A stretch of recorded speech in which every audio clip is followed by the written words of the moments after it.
지난번에 제가 우리 하나님 형상이라는 얘기를, 하나님 형상대로 우리가 지음을 받았다. 근데 하나님 형상 그러면은 내가 얘기를 해도 내가 시간이 지날까 무슨 얘기인지 잘 모르겠어. 하나님 형상. 근데 내가 그렇게 해서는 안 되겠다. 하나님 형상 나도 이제 나에게도 뭔가 꽂혀서 그 하나님 형상대로 지음을 받았으니까 뭔가 또 하나님 형상대로 지음 받았고 죄로 인해서 또 하나님 형상을 잃어버렸다면은 예수 그리스도를 통해서 내가 하나님 형상이 회복됐으니까 그 하나님 형상이 뭐냐? 세 가지만 간단하게 말씀드리면은 하나님이 창조하신 모든 창조를 하시는 것들을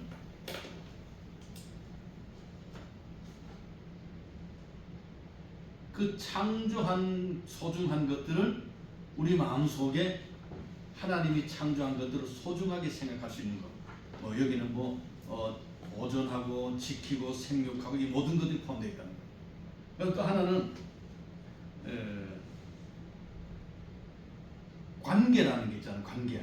우리가 하나님 형상대로 지음받은 하나님과의 관계를, 사람과의 관계를 할 수 있는 지혜가, 지식이 있다는 것. 그러니까 우리가 만약에 하나님과 관계가 없다면은 둘이 처음에 만나서 사랑해서 결혼하잖아요. 이 관계도 마찬가지예요. 그러니까 하나님이 아담을 만드시고 난 다음에 하와를 이제 혼자 독차는 좋지 않아서 하와를 만드셨잖아요. 그러니까 하와를 하나님 태우니까 아담이 하는 말이 내 뼈 중에 뼈, 살 중에 살이라고 그랬잖아요. 이게 이제 사랑 고백이잖아요. 그런 것처럼 그냥 낯선 사람, 저희 아내는 군산이고 나는 경상도고 정말 하나님이 아니면 만날 수 없는 그런 관계잖아요. 나는 전라도로 결혼하고 처음 가봤어. 인사하러 갔을 때. 그러니까 만날 가능성이 없잖아요. 근데 만나서 결혼을 했잖아요. 그 만나서 결혼할 때, 처음 만날 때는 요번에 당신 우리 임신인가인데 내가 임선생 내가 정말 좋아해. 이거 안 했단 말이에요.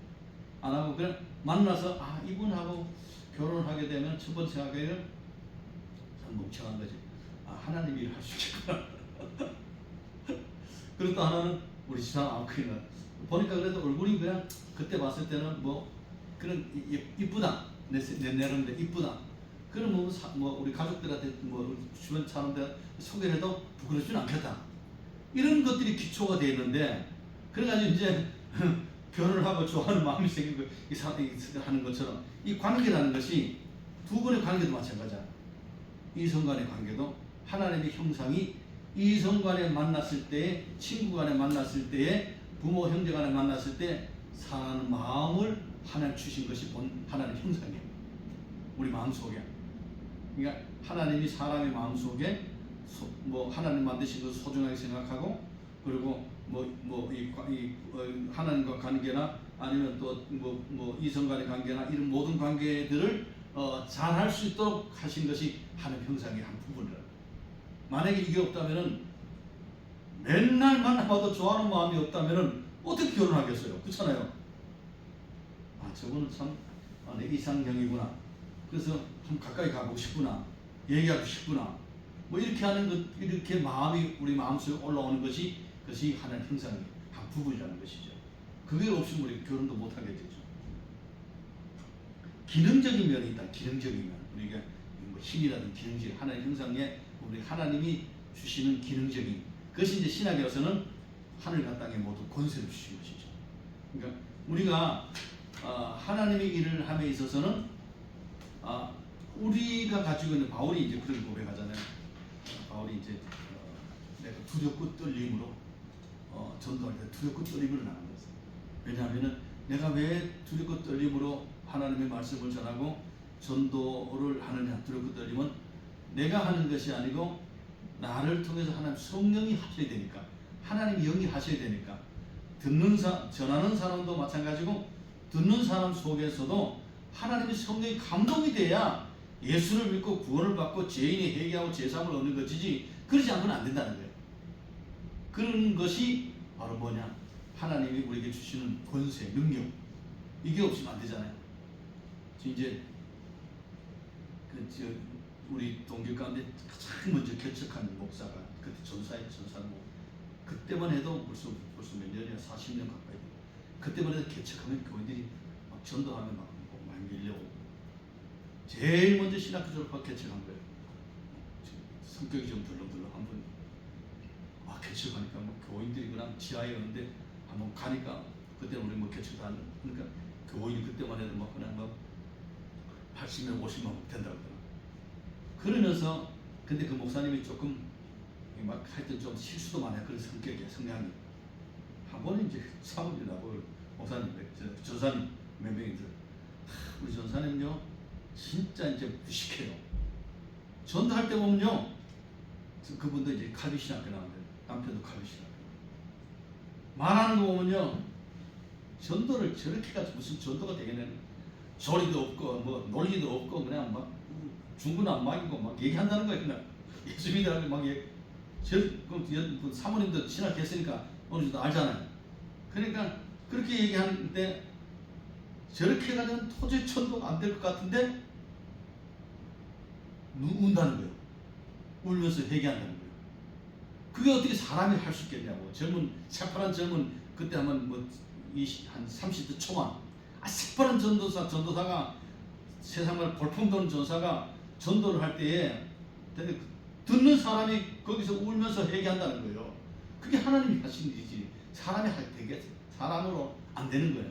그러니까 바울이 두렵고 떨리면 하나님 내가 아무리 구변이 좋은들 내가 아무리 학식이 많은들 내가 아무리 경험이 많은들 그 경험이 그 사람을 구원하는 것이 아니고 학식이 그 사람을 예수 믿게 하는 게 아니고 그 사람 내가 뭐 경험이나 학식이 내가 뭐 말을 잘했어도 아니라 하나님이 하실 그래서 하나님이 하실 때에 그 사람이 예수 믿고 구원을 받는다. 그런 것처럼 우리가 지금 알게 모르게 여기까지 왔지만은 여기까지 오는 모든 것들이 하나님이 하신다.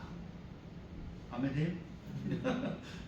자 이번에는 이제 본론을 들어가면은 성경은 죄의 보편성을 밝히 증거한다. 성경은 죄의 보편성, 인간의 존재가 가치가 명예나 재물, 권력의 평가로 존재 가치가 높아지는 것이 아니라 하나님의 역사가 얼마나 그 사람을 통해서 일하시는가가 우리의 존재의 가치가 드러나야 된다. 그래서 성경은 죄의 보편성을 밝히 증거하는데 열왕기상 8장 46절 보니까 범죄치 아니하는 사람은 없사오니 죄를 안 지는 사람은 없다 이 말이에요. 그렇죠? 근데 바울도 죄인이었죠. 바울도 죄인이지만 하나님 앞에 복음을 전하니까 바울을 통해서 예수 믿는 사람이 많았고 베드로도 죄인이었지만 베드로가 말씀을 증거할 때 막 초대교회로 막 3,000명, 5,000명 회개하고 세례를 줬다 그러잖아요. 그래서 우리가 하나님은 오늘 저와 여러분들을 통해서 일하시는데 죄인을 통해서 일한다는 거예요. 그렇죠? 죄인을 통해서 의인을 통해서는 일하지 않는다. 물론 우리가 말하는 의인은 바리새인들이나 서기관들 율법을 중심으로 하는 의로운 사람이 아니라 우리는 죄인이라는 것은 우리가 죄인인 걸 인지를 하고 하나님 나는 죄인입니다. 베드로 나를 떠나소서 하는 것처럼 죄인을 통해서 일하신 하나님 앞에 죄인인 것을 고백하고 나약함을 고백하고 하나님의 도움을 간절히 사모하고 기다리는 자를 통해서 하나님은 일하실 줄로 믿습니다. 그래서 범죄치 아니하는 사람은 세상에 없다는 욥기 14장 4절에도 누가 깨끗한 것을 더러운 것 가운데서 낼 수 있으리까 하나도 없나이다. 시편 51편에 보게 되면은 내가 시편 51편 5절에 내가 죄악 중에 출생하였으며 모친이 내 죄 중에 나를 잉태하였나이다. 우리 죄 중에 그러니까 인간론은 인간이 죄인이라는 것을 밝히 얘기하는 거예요. 죄인이다. 시편 58편에도 보니까 악인은 모태로부터 멀어졌으며 나면서부터 곁길로 나가서 거짓을 말하는도다. 그러니까 모태에서부터 우리는 다 죄인이다. 죄에서 벗어날 수 없는 죄인. 실수가 많고 허물이 많고 전도서 7장 20절은 선을 행하고 죄를 범치 않는 의인은 세상에 아주 없느니라. 우리 잘 아는 로마서 3장에도 의인은 없나니 하나도 없으며 모든 사람이 죄를 범하였음에 하나님의 영광에 이르지 못하더라. 모든 사람이 죄를 범하였으니 모든 사람이 구원의 대상이요 모든 사람이 마땅히 깨달아야 할 바는 자신이 죽을 수밖에 없는 죄인이라는 것은 이란 죄인이라는 사실. 나는 죽을 수밖에 없는 죄인이다. 저주받을 수밖에 없고 멸망받을 수밖에 없고 형벌받을 수밖에 없고 그런 사람이 죄인들이 우리 저나 여러분 속 뒤집어 놓으면 다 똑같은 죄인. 의인은 없나니 하도 없다. 세상 사람들은 의인을 찾지만은 하나님은 죄인을 찾으니까. 세상은 의인을 찾아요. 그렇죠? 나랑 같이 일하는데 그러면 내가 세 사람 중에 한 사람을 선정한다면 가장 의로운 사람, 가장 정직한 사람, 가장 신실한 사람 뽑겠죠. 그렇죠? 실력 있는 사람, 할 수 있는 사람. 근데 하나님은 죄인을 부르셔. 예수는 죄인을 불렀어요. 죄인을 불러서 회개시키는. 그냥 죄인을 부르는 것이 끝나는 죄인을 불러서 회개시켜서 제사함을 허락해 주시고 로마서에서 말씀하는 것처럼 하나님께서 의롭다 해주시고 의롭다 해주시고 영원롭게 하시는가 이가 하나님의 신주를 믿습니다. 그래서 모든 사람이 죄를 그래서 성경은 또한 모든 인류가 하나님의 심판과 정죄 아래 있음을 증가한다. 모든 인류가 이게는 한 사람도 제외될 수 없어요. 모든 사람들이 모든 인류가 하나님의 심판. 그다음에 심판은 뭐냐? 심판은 정죄잖아요. 심판. 시험을 치면 평가하는 것이 몇 점 평가하는 것처럼 우리는 모든 사람 모든 인류가 하나님의 심판. 무슨 심판? 너는 죄인이야. 죄에 대한 형벌을 받아야 돼. 영원한 멸망이야. 저주야. 죄 아래 있음을 증가한다. 로마서 3장 19절 이는 모든 입을 막고 온 세상으로 하나님의 심판 아래 있게 하려 합니다. 하나님의 심판 아래. 여러분 오늘 우리는 하나님의 심판 아래 있는 자가 아니라 구원받은 백성으로서 하나님을 살아가는 구원받은 백성으로서. 제가 이제 내일 우리 모레 시차례인데 시차례 설교를 어떤 걸 준비를 해야 되나 그런 생각하다가 예수님의 제자들에게 이런 말씀 묻죠. 요한의 제자들은과 바리새인들은 금식하는데 예수님의 제자들은 왜 금식을 안 합니까? 이렇게 질문죠. 그 질문을 보면서 바리새인들은 금식을 하고 요한의 제자들도 금식하는데 예수님의 제자들은 금식을 안 한다. 그 뒤는 이제 예수님 예수님께서는 뭐 신랑과 함께 있을 때 금식할 필요 없다 이렇게 얘기하는데 그 말씀 보면 바리새인들의 금식은 뭔가 같은 것은 바리새인들의 금식하는 것은 사람에게 보이기 위해서, 그죠? 사람에게 머리도 풀어주고 얼굴도 크게 하고 저분은 막 정말 금식을 원래 금식을 월요일 날과 금요일 날 바리새인 정해놓고 금식하거든. 그걸 보면서 금식은 사람에게 보이기 위해서. 그러면서 얼른 생각하는 그럼 우리가 이력서를 쓸 때 사람에게 보이기 위한 이력서를 쓰고 하나님 앞에 이력서를 쓴다. 그러면은 하나님 앞에 이력서를 쓸 때는 내가 하나님 앞에 썼을 때 하나님이 써놓은 거하고 내하고 대조할 가능성이 있죠. 그죠? 세상 이력서는 뭐 거짓말로 쓰지는 않겠죠. 학년 졸업한 거 쓸 것이고, 그다음에 경력 쓸 거잖아요. 그다음 뭐 주소 쓰고 뭐 그런데. 근데 이거는 이제 이걸 가지고는 사람들을 평가를 받잖아요. 그래서 뭐 회사를 지원한다면 그걸 통해서 이제 합격되기다 불합격되기다. 오늘 하나님 앞에 설 때 이력서를 써서 내가 하나님 살아온 걸 쓴다면 하나님이 내 이력서 내가 써놓은 것과 하나님이 기록해 놓은 것 대조를 합니다. 물론 대조할 필요가 없죠. 한다 할 것이니까. 그렇다면 내가 과연 하나님 앞에 살아왔는가? 내가 정말 지금까지 살아오면서 내가 하나님 앞에 살았는가? 이걸 한번 생각할 수 있다면 하나님 앞에 살았는가? 우리는 하나님 앞에 살아간 사람들. 하나님 앞에 죄인이 제사함을 허락해 주신 하나님 앞에, 은혜를 받은 하나님 앞에, 은혜를 입은 저와 여러분 사는 에베소 2장 3절에 우리도 다른 이들과 같이 진노의 자녀였더니, 요한복음 5장 3장 5절 이하에 보면 사람이 물과 성령으로 나지 아니하면 하나님의 나라에 들어갈 수 없느니라. 육으로 난 것은 육이고 모든 사람이 구원에 필요하다는 사실은 모든 사람이 정죄 아래 있다는 사실을 전제하고 있다. 인간론에서 우리가 깊이 생각해야 돼. 인간은 할 수 없는 죄인이다. 구원을 받은 사람도 죄인이고, 구원을 받지 못한 사람도 죄인이고, 구원을 받지 못한 사람은 죄를 인지하지 않고, 구원을 받은 사람들은 죄를 인지하고 하나님 앞에 몸부림치고, 내가 하나님 앞에 우리가 죄인인 것을 어떤 청년이 예수님께 와가지고 내가 무슨 선한 일을 해야 영생을 얻으리까? 무슨 내가 선한 일을 해야 영생을 얻을까?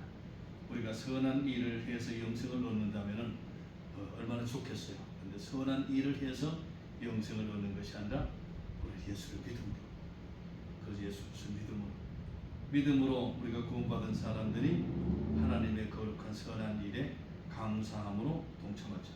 내가 노력해서 선한 일을 해서 내가 구원받기 위해서 피땀을 흘려 자가 아니라 나에게 은혜를 베풀어 주신 하나님 앞에 감사해서 하나님의 선한 일에 함께 참여하게 되죠. 그래서 모든 사람에게 구원이 필요하다는 사실은 모든 사람이 정죄 아래 있다는 것을 전제하고 있고요. 그리고 성경과 경험은 또한 우리 모든 인간이 죽었다는 사실을 증가한다. 죄로 인해서 로마서 5장 22절과 사망의 모든 사람에게 이르렀느니라. 심판받을 수밖에 없는 자신을 알지 못하는 세상을 향하여 교회가 빛의 역할을 감당해야 하며, 구원의 절대성을 전제로 교회가 사명을 다한다. 그러니까 참 교회가 정말 이 세상에 내가 오늘 아침에 잠깐 저는 우리 TV 볼 때는 그것만 봐. 세계는 지금 그리고 세계 기도 여행 그런 거 13분이 잠깐. 그러니까 중국 나오는데 보니까 중국 내가 오늘 잠깐 보면 중국 사람들은 참 종교성이 강하다. 막 산 꼭대기에 정말 힘들고 한데 가기도 어려운데 거기다 올라가가지고 거기다 뭔가 찾으려고 그러고 거기다 뭘 걸고, 그런 거 보면서 참 종교성이 강하다. 조상이 다 그들 사람들 신이고, 불교가 물론 중심이잖아. 다 맹자 공자 이런 사람 다 그다음 신으로 섬기잖아. 우리는 그렇게 산 꼭대기에 위험한 물속 올라가서 뭔가 발견하고 뭔가 찾고 뭔가 위안을 얻으려는 그 노력이 가증하지만 헛된 데를 쫓아가는 것이지. 예수 안으로 와야 되는데. 그리고 성경과 경험은 또한 모든 인간이 죽었다는 사실을 증가한다. 사망의 모든 사람이 이르는다. 심판받을 수밖에 없는 자신을 알지 못하는 세상을 향하여 교회가 정말 빛의 역할을, 세상을 자신을 영원 심판받을 수밖에 없는 그런 자신들을 알지 못하는 사람들에게, 그 어두워서 보지 못하는 사람들이 교회가 빛이 되야 된다. 저들이 가는 방향을, 저들 자신을 볼 수 있는, 이게 이제 인간론에 있어서 먼저 구원받은 자들이 세상을 향해서 비춰지는 일의 역할을 하는 것은 이것이 우리의 사명이에요. 사명은 생명이잖아요. 그렇죠? 사명은 생명이에요. 죽고 사는 일에 하는 것이 사명이에요. 죽이느냐 살리느냐 이것이 사명이에요. 돈을 버는 것은 직업이지만 사명은 직업이 아니고, 사명은 사람을 살리고 죽이는 일을, 그러니까 죽이는 일 하면 돼. 사람을 죽어가는 사람을 살리는 일을 하는 것이 사명. 이게 사명. 그러니까 이 사명에 교회가 대한민국 교회가 이것이 사명인데, 이제는 요즘은 교회가 너무 돈이 많아가지고 교회가 너무 비대해져가지고 빈부가 너무, 세상도 빈부가 차이가 많이 나듯이 교회도 빈부 차이가 너무 커. 괴리가 너무 커. 그래가지고 이 가진 자는 못 가진 자를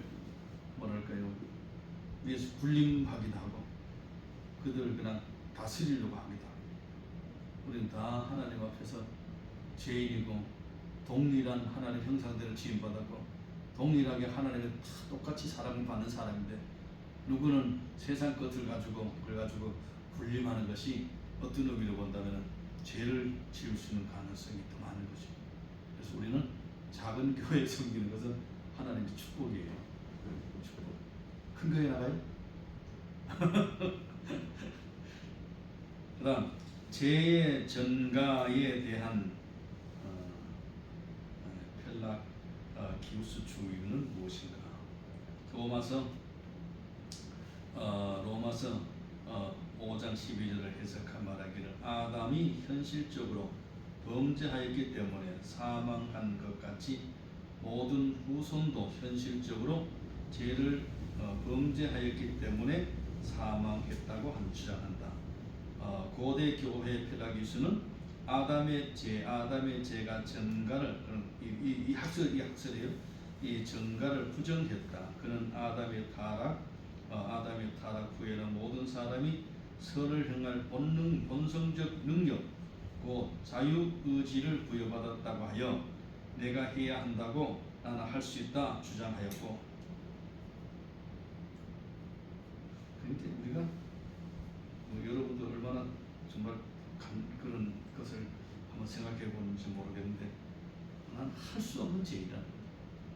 아무리 발버둥쳐도 죄인이 돌아서면 죄를 지르고 죄가 있고 생각으로 전 해결을 제일 많이 하는 건 생각으로 죄를 많이 짓는 거예요. 상상으로 죄를 많이 지어. 내가 상상으로 죄 짓는 거 모르잖아요. 못 보잖아요. 내가 생각으로 죄 짓는 거 모르잖아요. 그 죄를 많이 짓는다. 말로 물론 죄를 짓기 말로 남을 평가해서 죄를 짓기도 하지만 정죄 말로 죄를 짓기도 하고 행동 죄를 짓는 경우도 있겠지만은 그거보다는 상상으로 죄, 마음속으로 막 상상의 날개를 펴고 막 죄를 생각으로 죄를 짓고 그걸 저는 제일 많이 회개하는 데가 상상으로 죄를 짓고 생각으로 죄를 짓고 마음으로 죄를 짓고 죄를 안 지을 수는 없지만 우리가 죄를 멀리하고 하나님을 가까이 하고 말씀을 가까이 하고 웬만하면은 믿음의 동력자들과 물론 사람 똑같겠지. 믿음의 동력자들과 가까이 해야지. 세상 사람들과 가까이 하고 예수를 믿으면은 특히 이제 목회자가 되다 보니까 옛날에 아무리 친해도 그 사람들 교제가 계속되지 않더라. 이게 뭔가 이게 뭐랄까 대화 내용이 없어. 할 얘기가 없어. 생각이 틀리니까 방향이 틀리니까. 죄는 의지의 개별적 행동이며 의지의 개별적 행동이며 죄악된 성질이나 습관이라는 것은 없고 사람은 자기가 할 수 있는 것에만 책임을 진다고 하였으며 이 펠라기우스 학자 그는 원죄나 부패성의 유전 같은 것은 없다고 주장했다. 그럼 원죄를 부정하는 거죠, 그죠? 우리 원래 죄인을 부정하는. 또한 육체의 죽음은 죄의 형벌이 아니고 자연적 현상이라고도 하였다. 우리가 죽음이라는 것은 우리가 죽는 것은 결국 죄의 형벌이잖아요, 그렇죠? 죄의 형벌. 사람은 누구나 죄 없는 생활을 할 수 있고 율법의 행함으로 구원을 얻을 수도 있으며 하나님의 특별 은혜가 이내는 필요하지 않다고 하였다. 이러한 펠라기우스 사상은 비성경적이다. 이걸 잘해야 돼요. 비성경적인 것을 그는 까먹어버리고 이 사람이 얘기하는 걸 믿으면 안 된다 이 말이에요. 비성경적이라는 것은 성령의 감동으로 성경을 보지 않는 것을 말한다. 여러분 우리가 성령의 감동, 사실 우리가 예배 드릴 때 은혜를 받았다 이 말은 다른 말로 말한다 성령의 감동을 받았다는 뜻이에요. 그렇죠? 성령 감동. 그럼 성령 감동이 이게 우리 삶을 바꿔놓을 수 있는 그런 능력이 있죠. 성경을 가지고 말하나 비성경적인 경우가 있기 때문이다. 성령의 감동이 아니며 자신이 원죄의 영향 아래 전적으로 부패한 죄인이라는 사실을 알지 못한다. 내가 천출 하나님 앞에 죄인이라는 것을 알지 못하는 자가 아니라 하나님의 성령의 감동을 통해서 성령의 스승이 돼서 가르쳐 주셨으니까 나는 정말 할 수 없는 죄인이야. 바리새인들이 그러하듯이 사도 바울도 한때는 그러하였다. 그러니까 바리새인들과 예수 믿기 부활의 주님 만나기 전에는 그 바리새인들은 뭘 주창하냐? 율법을 주창하잖아요. 율법 뭐냐? 행위를 주창하죠. 행위 우리가 해야 된다. 죄는 어떻게 구분되는가? 세 번째는 죄는 아담이 행위 언약을 어김으로 생긴 원죄와 인간 각자가 범한 본죄, 즉 자범죄가 있다. 원죄와 자범죄. 이는 아담이 행위 언약을 어김으로 하나님과 언약했잖아요. 어김으로 원죄와 인간의 자범죄, 본죄, 자범죄가 있다. 우리는 본죄도 있고 자범죄도 있다. 죄인으로 태어났기 때문에 죄를 안 지울 수 없는 것이 인간이다. 본죄다. 아담의 범죄로 인해 모든 사람이 갖고 태어나는 죄책과 부패성을 가리킨다. 모든 사람들이 다 태어날 때부터 죄인이지. 할 수 없는 죄인. 웨스트 미스터 신앙 고백 가운데 6장 3절을 보면은 그들은 모든 인류의 뿌리였으므로 그들로부터 일반적 출생법으로 태어나는 모든 후손들에게 그 죄의 죄책이 전가되었고 죄로 인한 그 동일한 죽음과 부패성이 전달되었다. 그러니까 전수받은 거예요. 여러분, 내가 아무리 여러분들이 잘나도 시간이 지나면은 모습도 아버지 닮았고 성품도 부모 닮았어. 젊을 때는 잘 몰라. 내가 언젠가는 몰랐는데 거울을 탁 보는데 우리 아버지 모습이 똑같은 건 내 모습이. 우리 아버지 모습이. 아니 어떻게 이렇게 닮았지? 여러분 외모만 닮는 게 아니라 성향도 닮아. 성향만 닮는 것이 아니라 오장육부 속에서도 닮는 거야. 뭐가 취약점이 있으면 그거 닮더라고.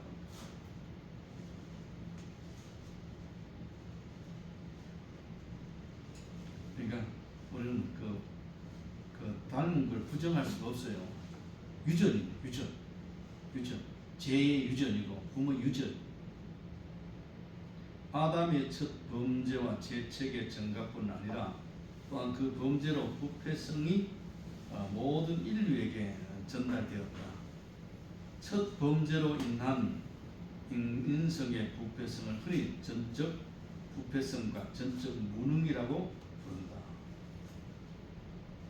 우리는 그를 행할 수 있는 능력이 없어요. 원죄로 인하여 사람은 지정의 전체에 있어서 전적으로 부패되어, 그러니까 지적인 것도, 감정적인 것도, 의지적인 것도, 이것이 굉장히 중요하잖아.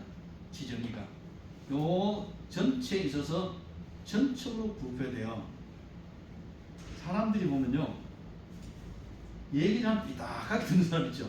주변에 있어 없어요? 아주 삐딱하게 듣는 사람. 그래서 이거 내가 얼마에 사왔어? 그러면은 그걸 못 믿어. 몸 안 믿는다 말이야. 아주 삐딱한 사람도 있어요. 삐딱한 사람. 그러니까 우리는 예수 믿는 사람들은 웬만하면은 부정적인 것을 버려버리고 긍정적인. 그래서 옛날 조영규 목사님 창조적이고 뭐 진취적이고, 이게 왜 부정적인 걸 버려야 돼? 왜 우리가 긍정적인? 하나님이 있는 사람들은 하나님이 우리와 함께 하시기 때문에 부정적인 것을 하는 것이 아니라 긍정적인 하시는 거예요. 신뢰하고 믿고 나가는 거예요.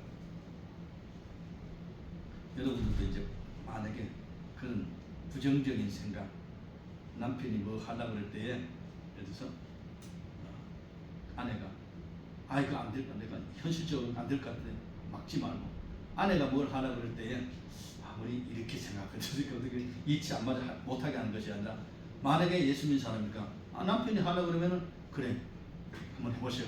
내 기도로 뒤에서 밀어줄게요. 그리고 이제 남편이 노력하려고 하는 만큼 아내 그것을 기도해 주는 거예요. 남편도 마찬가지고.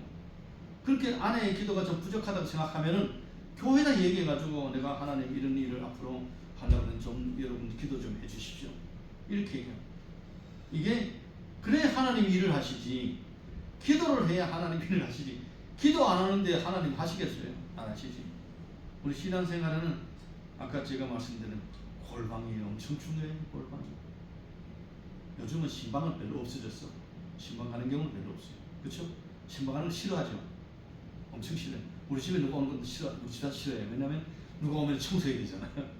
둘이 있으니까 뭐 청소 그냥 안 하고 그냥 대충 살아도 되는데 누가 오면 청소해야 되니까. 그게 신방 오면 얼마나 불편해하세요. 요즘 신방 가는 사람도 부담스럽고 맞이하는 사람도 부담스럽고. 급기로 지정이 우리는 전적으로 그래서 사람은 때때로 사람의 표준으로 선하게 보이는 일들을 들어 하지만 하나님 앞에서 회개나 믿음이나 혹은 구원에 이르게 하는 선한 의를 행하기에는 무능력하다 이 말이죠. 무능력하다. 이것은 뭐 구원을 얻을 만한 선한 일을 할 수 있는 것은 선한 일이 좋지요. 근데 선한 일 좋죠. 선한 일 하는 사람은 좋죠. 그러나 그 선한 일로 구원에 이르는 것은 못 된다 이 말이에요. 웨스트 미트 신앙 고백 가운데 입장 이전에 이 원죄로 말미암아 그들은 그들의 본래의 의와 하나님과의 교제로부터 떨어졌고 그래서 죄로 인하여 죽게 되며 영혼과 몸의 모든 기능들과 부분들에 있어서 전적으로 더러워졌다. 그래서 의인은 없나니 하나도 없을 뿐만 아니라 우리는 하나님 앞에 의를 행할 만한 능력도 없는 사람. 그래서 우리가 하나님의 성령의 도움을 받아야 된다. 그래서 성령이 아니고서는 예수를 주로 신할 수도 없을 뿐만 아니라 성령이 스승이 되셔서 가르쳐 주셔야 되고 때로는 성령이 사도행 1장에서 하늘으로 마태복음 28장 하늘과 땅의 모든 권세를 통해서 우리가 일하죠. 내 의지, 내 결단을 하나님 사용하시지만 내가 가지고 있는 능력이 아니라 하나님의 능력을 그 위에 덧입혀 주셔야 된다. 사람의 전적 부패성을 증가하는 성경 구절은 다음과 같다. 창세기 5장 5절 여호와께서 사람의 죄악이 온 세상에 가득함과 그 마음의 생각의 모든 계획이 항상 악한 것임을 보시고 노아의 방주 때 이렇게 말씀하시죠. 하나님이 노아가 시대 때 모든 사람이 악했는데 여기 보니까 그래서 뭐 악했는데 어떻게 생각도 악하고 계획도 악하고 생각도 악하고 그러니까 그 죄성이 그대로 있으니까 악할 수밖에 없죠.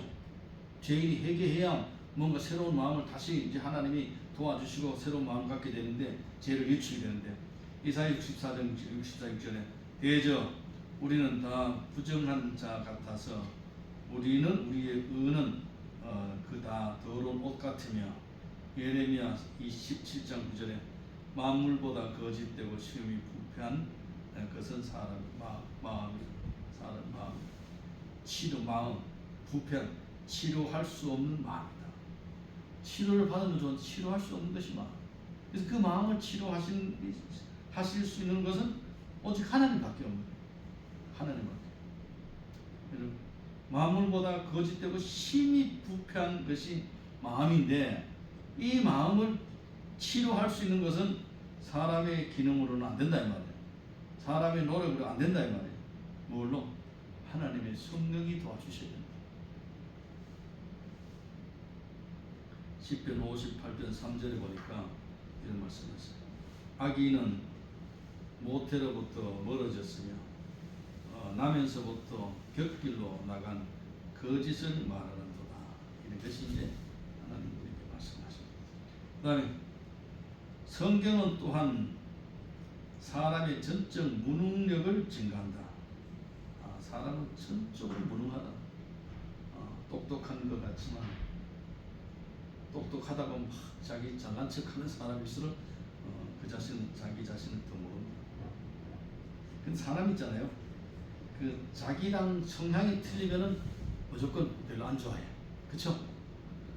우리 학교 다닐 때 지금 고인이 되셨는데 조용히 목사님 흉내고 하는 목사님 설교할 때도 막 믿습니다 막 그러고 그냥 믿습니까 그러고 그 설교할 때 그렇게 뭐 담더라. 옛날에 그 박조준 목사님, 한경주 목사님 설교 단어가 하잖아요. 모르시죠? 오래돼가지고 영락교회 한경주 목사님 설교 스타일을 그대로 빼닮은 사람이 박조준 목사님. 지금 살아계시지. 갈볼게요. 그런 것처럼 그 목사님들 믿습니다. 근데 그 목사님 막 그냥 신학 성경 이렇게 있고 목사처럼 꼭 공부할 때 넥타이 보고 양복도 한 벌밖에 없는데 본색이 양복 큰 면을 입고 막 그랬거든. 막 내가 보기에는 전 거들을 피우는 것 같은 거. 그런 다음에 이제 졸업을 했어요. 이 양반은 저 홍천 저쪽으로 목회를 하고 나눴겠죠. 그러다가 이제 뭐 몇 년 만에 신앙 한 10년도 넘었어. 한 15년, 한 20년 됐. 그때 어떻게 연락돼서 이제 거기 있다는 거 알고 우리 교회가 청년들 수련을 거기서 2번을 갔는데 그렇게 거들은 그때 내가 보기에는 막 거들을 피우고 막 그런 게 싫어. 내 성향이 아마 싫었는데 같이 이제 얘기를 하고 같이 교제를 하고 그러니까 사람 상당히 순수한다. 오랜만에 동창 간다고 얼굴에 하운내시를 바르고 시골에서니까 얼굴 검어지니까 하운내시를 바르고 사모님 그래요. 목사님, 이 목사님, 우리 목사님이 목사님 오신다고 하운내시 바르셨어. 그리고 맞아요. 이 목사님 참 순수하구나. 참 순수하고 이 목사가 어떤 의미로 본다면 좀 바보스러워. 너무 세상 일에 너무 발랄한데 너무 그냥 막 손해 보낸다. 이거 손해 안 보기 위해서 그냥 그 덕스럽지 못해. 약간 손해를 예수님 손해를 봐도 뭐 살아가도 그냥 조금 손해를 봐도 그냥 이렇게 잘 넘어가 줘야지. 뭐 그냥 깍쟁이 같이 막 그렇게 하면은 덕이 안 돼.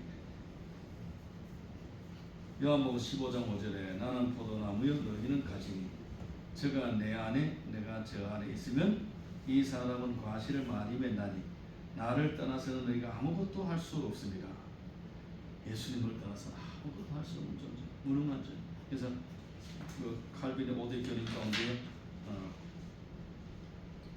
전적 타락, 무조건 선택, 제한적 속죄, 불가항력적 은혜, 거부할 수 없는 은혜, 성도의 견인, 하나님 우리를 끌고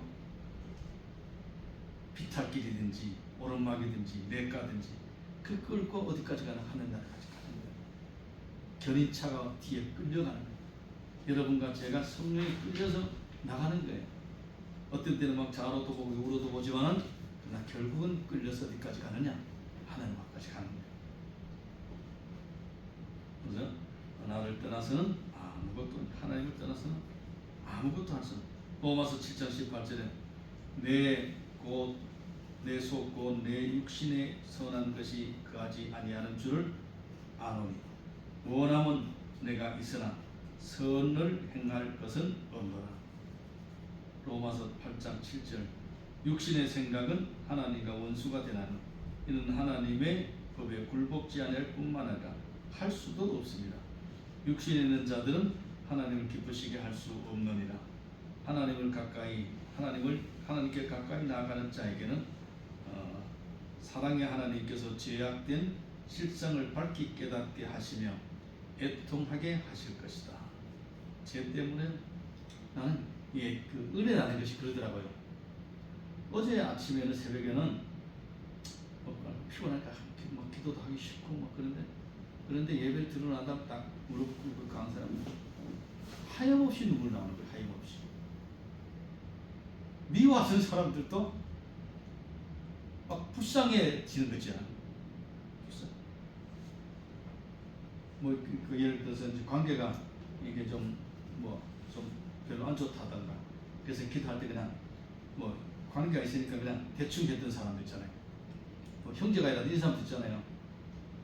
별로 혈육은 형제지만은 별로 관계가 안 좋은 경우도 있잖아요. 안 좋다기보다도 그냥 친밀성이 없는 사람들, 섭섭했다든 그런 사람들은 그냥 뭐 가족이니까 그냥 기도는 하는데 어제 새벽에는 아침에 기도하는데 생각하니까 막 눈물이 나오네. 이제 감기 거의 다 났는데 감기에다가 뭐 그래 뭐 콧물 나고 눈물 나고 끝까지 화장실에 며칠 치질 좀. 근데 새벽에 이제 예배를 드리고 내가 오늘 아침에는 새벽에 울면서 기도해야 돼. 그런 생각 안 하잖아요. 누가 그렇게 했어요? 한 번도 안 했죠. 내가 오늘 새벽에 내가 울면서 하나님 앞에 그냥 간절한 마음으로 남편 위해서 기도해야 됐다. 자식 위해서 기도해. 그렇다고 눈물이 납니까? 안 나요. 절대로 안 나요. 한 달에 한 번이든지 뭐 두 달에 한 번이든지 그때 딱 있어요. 그럴 때. 자식이 위해서 기도해도 그렇고 아내를 위해서 기도해도 교회를 위해서 기도해도 그렇고 돌아보면 성한 것이 없을 정도로 주변의 사람들이 그런 걸 보면서 그런 환경 속에서 버텨나갈 수 있는 힘이 하나님이 예수 믿는 사람들 주시는 것이고 견뎌나갈 수 있게 하시고 그래서 그런 사람들이 너무 어렵고 힘들 때는 기도가 안 나오는데 누군가 나를 위해서 기도하는 사람이 있기 때문에 버텨나가는 거예요. 여러분 우리는 왜 전적으로 무능한 사람들. 육신의 생각은 하나님과 원수가 되나니 이는 하나님의 법을 굴복지 않을 뿐만 아니라 할 수도 없습니다. 육신에 있는 자들은 하나님을 기쁘시게 할 수 없나니 육신에 있는 사람은 기쁘시게 할 수 없습니다. 인간의 최고의 목적이 하나님을 영화롭게 하는 건데 하나님 기쁘시게 하는 건데 우리 안에는 하나님 기쁘시게 할 만한 아무것도 없는 인간론 있었어요. 인간이 아무것도 없는데 아무것도 없는 나를 하나님이 은혜를 주셔서 하나님을 가까이 할 수 있게 하시고 하나님을 기쁘시게 하는 일에 함께 참여하는 거예요. 거기 발을 디디는 거예요. 나쁜 짓 한데 발을 디디는 자가 아니라 하나님의 일에 발을 디디놓고 무지해서 깨닫지 못했지만은 알지 못했지만은 본의 아니게 하나님의 성령이 나를 그곳에 인도해 주셔서 내가 그 거룩한 일에 함께 참여하는 줄로 믿습니다. 한 가지 더 합니다. 웨스트민스터 신앙 고백은 다음과 같이 진술한다. 우리는 모든 선에 대하여 전혀 실증나며 무능력하며 반대하게 하고 모든 악으로 전적으로 기울어지게 하는 이 본래의 부패성에서 모든 실체적 범죄들이 나온다. 사람은 죄의 상태의 타락으로 말미암아 구원을 수반하는 어떤 영적 선에 대한 의지의 모든 능력을 전적으로 잃어버렸으므로 본성적 사람으로서는 그 선을 완전히 싫어하며 죄로 죽었기 때문에 그 자신의 힘으로는 자신을 회개시키거나 그것을 위해 자신을 준비할 수가 없다. 신앙 고백 보시면 나옵니다. 본성의 모든 부패성은 이 세상에 사는 동안 중생한 자들 안에 남아 있고 비록 그것이 그리스도로 말미암아 용서되고 극복된다 할지라도 그의 자체와 그것의 모든 활동은 참으로 그리고 정확히 죄다. 사람들 속에 있는 죄악성 때문에 죄를 범하는 것이다. 자신의 실체를 알아야 그래야 인격적으로 하나님 앞에 진실한 구원을 간구하게 되고 구원자 예수 그리스도로 진실로 만날 수가 있기 때문이다. 바울은 오라 나는 곤고한 사람이로다. 이 사망의 몸에서 누가 나를 건져내랴. 로마서 7장 24절. 바울이 부활하신 예수님을 믿기 전에 이렇게 얘기한 것이 아니고 믿고 난 다음에 얘기한 거예요. 만나고 난 다음에. 그래서 우리는 다 죄인이라는 거. 여러분 우리가 여기까지 발걸음을 인도하시는데도 죄인을 인도하신 이가 하나님이시고 죄인을 어디로 인도하셨느냐? 말씀이 있는 곳으로 인도하시니까 하나님의 성전에 인도하시는 은혜의 보좌 앞에 인도하시니까 하나님이신 줄로 믿습니다. 그래서 저나 여러분들은 참 존귀한 사람들이다. 자화자찬이 아니라 나는 하나님 앞에서 존귀한 사람, 사람 앞에 존귀한 사람. 왜냐하면 내 안에는 하나님의 영 성령이 거하시니까. 성령 하나님이 내 안에 거하시니까 내 입에서 나가는 말이, 내 하는 행동이 하나님의 성령의 인도를 받을 때 하나님의 거룩한 뜻을 이루어 줄 줄로 믿습니다. 수고하셨습니다. 여기까지입니다.